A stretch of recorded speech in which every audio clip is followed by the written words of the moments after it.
Protein bu organizmimizdagi eng asosiy, eng kichik bitta hujayralardan tashkil topgan.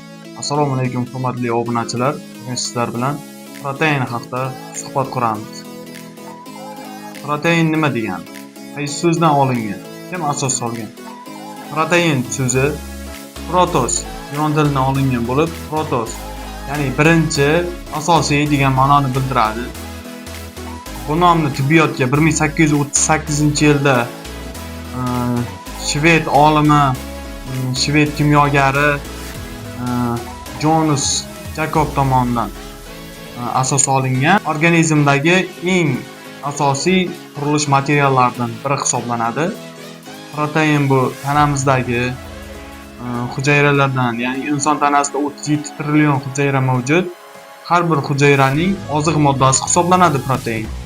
U amino kislotalardan tashkil topgan murakkab molekuladir protein. Hujayra degani nima degani bu? Hujayra degani bu barcha tiriklik tuzilishining eng kichik ko'rinishi deb olsak bo'ladi. Demak, hujayra haqida ma'lumotga ega bo'ldingiz. Endi amino kislota nima? Amino kislota bu organik birikma. Protein bu qanday inson tanasiga kirib keladi? Qaysi yo'llar orqali misol uchun hamma iste'mol qiladi-da proteinni. O'sha insonning tanasiga qanday yetib keladi?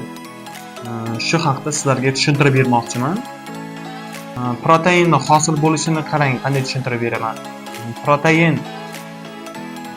oziq-ovqatlardan yeymiz, iste'mol qilamiz, ya'ni tuxum, go'sht, misol uchun tovuq go'shtida har 100 grammida 30 gram oqsil mavjud.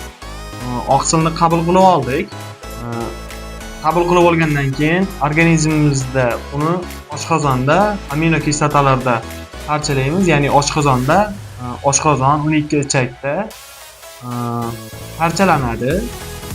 Amino kislotalarga aylanadidan keyin o'sha yegan proteinimiz amino kislotalar qonga so'riladi. Tanamiz o'z ehtiyoji bo'yicha ularni qayta birlashtiradi, yangi oqsillar yaratadi.